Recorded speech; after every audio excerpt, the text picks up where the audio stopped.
Supreme court bench seeks data on alternatives to hanging. ठीक है, देखो पहली चीज तो ये कि केस का नाम क्या है जिसमें ये मैटर आया है सामने। तो केस का नाम है आपका ऋषि मल्होत्रा, दिख रहा है ना, हाँ, Rishi Malhotra versus union of India. 2017 की ये रिट पिटीशन आई थिंक पड़ी हुई है कोर्ट के अंदर। 2018 में भी सुनवाई हुई थी इसमें, मुझे याद है उस समय भी कुछ कुछ चीजें आई थी। तो सेंट्रल गवर्नमेंट से जवाब मांगा था इसके ऊपर कि आपका क्या ओपिनियन है। तो चलिए अभी समझते हैं पहले थोड़ा सा कि हुआ क्या है। तो सुप्रीम कोर्ट की बेंच थी जिसमें डीवाई चंद्रचूड़ साहब एंड पीएस नरसिम्हा जी जो थे, ये दोनों लोग थे, और इन्होंने जो है यहां तक सोचा है कि एक पैनल बनाई जाए और ये देखा जाए कि क्या अल्टरनेट हो सकता है। अभी भारत के अंदर अगर किसी को डेथ पेनल्टी मिलती है तो वो किस तरीके से उसको मृत्यु की जाती है, तो एग्जीक्यूशन बाय हैंगिंग। हमारे यहाँ पे डेथ पेनल्टी का जो प्रोसेस है वो है हैंगिंग के दौरान। अब हैंगिंग को थोड़ा सा इनह्यूमन इसलिए कहते हैं कि ऐसा माना जाता है कि हैंगिंग के बाद 30 मिनट तक वो इंसान जो है वो लटका रहता है। इसके अलावा देयर आर पॉसिबिलिटी कि वो प्रॉपर 10 मिनट बाद 15 मिनट बाद मरे, और 30 मिनट से पहले उसको मरा हुआ घोषित नहीं किया जाता है। तो ये थोड़ा सा इनह्यूमन, ऐसा लोग बोलते हैं कि इनह्यूमन है, और इसी के चलते हुए रिट पिटीशन डली थी कि भाई जैसे यूएस में लीथल इंजेक्शन यूज होता है तो वो इंडिया में किया जाए, जिसमें कि डेथ तो हो जाती है लेकिन पेन नहीं होता। लाइक आप सो रहे हैं, आपको एक इंजेक्शन लगाया, फिर आप कभी नहीं उठेंगे। तो वो वाली बात यहाँ पे करी गई है।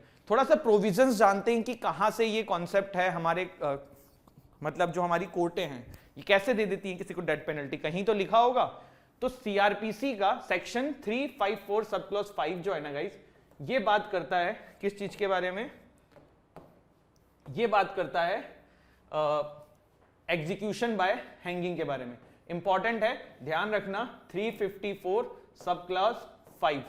इसके बाद it also refer to article 21 right to life of the constitution. जो लोग ये कहते हैं कि हैंगिंग नहीं देनी चाहिए, मतलब हैंगिंग से नहीं मारना चाहिए, तो उसका रीजन क्या दिया जाता है कि भाई डिग्निटी के साथ जीने का अधिकार है तो मरने का भी डिग्निटी के साथ अधिकार है। तो अगर आप किसी को तड़पने के लिए छोड़ रहे हैं मारने से पहले तो वो गलत है। इसके अलावा 40 मिनट, मैं जैसे 30 मिनट बोल रहा था, यहाँ पे 40 मिनट लिखा हुआ है तो 40 होगा। तो मतलब 40 मिनट तक जो है ना वो एक प्रिजनर को डेथ घोषित करने में लग जाता है आफ्टर हैंगिंग। तो ये एक इशू है जिसकी वजह से ये सारी चीजें हो रही हैं। इसके बाद सेंट्रल गवर्नमेंट का इस पे क्या रिस्पांस रहा है, तो ये 2018 का रिस्पांस बता रहा हूं मैं। उस समय जो केस आया था उसमें सेंट्रल गवर्नमेंट ने बोला था कि भाई अभी ना कोई वाइबल मेथड है नहीं हैंगिंग के अलावा, और जो लीथल इंजेक्शन वाला होता है ना इसमें भी चांसेस ऑफ फेलियर होते हैं। ऑल्दो मैं डेटा ढूंढ रहा था कि मतलब आपके नॉलेज के लिए, एग्जाम के पर्सपेक्टिव से तो नहीं है, कि जो लीथल इंजेक्शन है ना इसके अंदर क्या परसेंटेज रहती है कि भाई जो फेल हो जाए इंजेक्शन या फिर ऐसा हो कि ना मरे इंसान। तो लीथल इंजेक्शन के केसेस भी कुछ ऐसे सुनने में आए हैं यूएस में कि किसी को मारने की कोशिश करी गई तो भाई फिर वो अस्पताल ले जाया गया, वो मरा ही नहीं। तो ये सब चीजें होती हैं। तो उसी को सेंट्रल गवर्नमेंट ने उस समय बोला था कि lethal injection but it was not workable as there are instances of its failing. इसके बाद डेथ पेनल्टी कैसे इवॉल्व हुई हमारे देश के अंदर, तो इंडिया के अंदर आपको पता है कि हम ब्रिटिशर्स का कानून आगे लेके आ गए हैं। तो 1861 का जो पीनल कोड था उसको आफ्टर आजादी आगे लेके आगे आ गया, सेम ही चीज चल रही है। तो वहां भी डेथ पेनल्टी फॉर मर्डर का प्रावधान था, तो वही चीज हमारे देश में 1947 में आई थी। देखो पहले ना हर मर्डर के लिए डेथ पेनल्टी दे दी जाती थी, उसके बाद ये भी इवॉल्व हुआ है। कैसे इवॉल्व हुआ है, first 5 years after the constitution was made, death penalty remains as the normal punishment for murder. फिर 1955 में ये चेंज किया गया और यहां पे सेशन जज को ये बोला गया कि आप जो है 2 सेंटेंस प्रिस्क्राइब कर सकते हो मर्डर के लिए, एक है कैपिटल पनिशमेंट और दूसरा है लाइफ इंप्रिजमेंट।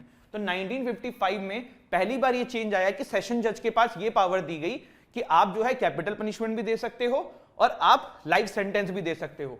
उसके बाद चीजें और इवॉल्व हुई। हमारे देश में अमेंड हुई सीआरपीसी कब, 1973 के अंदर, और वहां पे पार्लियामेंट ने यह कहा कि जो भी सेशन जज डेथ पेनल्टी देगा उसको रीजंस स्पेसिफाई लिखने होंगे, स्पेशल रीजंस बताने होंगे कि किस लिए सामने वाले को डेथ पेनल्टी दिया गया है। मेथड ऑफ एग्जीक्यूशन हमारे देश में हैंगिंग का ही है, हैंगिंग से ही मारने का प्रावधान है, बट हां आर्मी एक्ट के अंदर hanging as well as shooting, दोनों का प्रावधान है। जो आर्मी एक्ट 1950 है हमारा, वो हैंगिंग एंड शूटिंग दोनों की बात करता है। इसके अलावा कुछ जो वर्ल्ड में डेथ देने के लिए जो चीजें यूज करी जाती हैं, जो मेथड्स यूज किए जाते हैं, तो सबसे पहले देखो हैंगिंग, ठीक है, ये India, Japan, Singapore, Malaysia, Pakistan, Iran में काफी यूज होता है। शूटिंग का तो ये भी काफी सारे कंट्री जैसे कि चाइना, ताइवान, बेलारूस, रशिया हो चुका है वहां पे यूज। लीथल इंजेक्शन जो है वो पहली बार यूनाइटेड स्टेट्स में 1982 में यूज किया गया था। उसके बाद काफी सारे कंट्रीज ने इसको अडेप्ट किया। आज भी लीथल इंजेक्शन जो है वो यूएस में यूज होता है। इलेक्ट्रोक्यूशन, ये सिर्फ और सिर्फ यूएस में यूज हुआ है एंड फिलीपींस में यूज हुआ है। इलेक्ट्रोक्यूशन मतलब इलेक्ट्रिसिटी का झटका देके किसी को मार दिया गया। गैस इनहेलेशन, ये तो बहुत ही मतलब बारबेरिक है और नाजी जर्मनी में ओनली ये यूज हुआ था एंड यूनाइटेड स्टेट्स लुथानिया में भी पहले ये यूज हो चुका है। अभी इसमें लिखा हुआ है now only legal in Arizona, California, Oklahoma and Wyoming, तो ये आपने जाना, ठीक है। इसके बाद देखो अगला जो तरीका लिखा हुआ है वो क्या लिखा हुआ है, डीकैपिटेशन। डीकैपिटेशन क्या होता है, कोई बताएगा, कोई सोचेगा? ये होता है किसी की गला काट देना, ठीक है। इसके बाद स्टोनिंग, पत्थर से मारना, पत्थर को जोर जोर से किसी बंदे को बांध के उसके ऊपर पत्थर फेंकना, तो उसको मार दिया जाता है। तो दीज आर सब मेथड जो विश्व में अलग अलग जगहों पे यूज होते हैं और हमारे यहाँ पे हैंगिंग यूज होती है। इसका अल्टरनेट जो दिख रहा है ना वो लीथल इंजेक्शन दिख रहा है, क्योंकि शूटिंग भी ऑल्सो वेरी पेनफुल होगा, ठीक है। तो चलिए बढ़ते हैं आगे।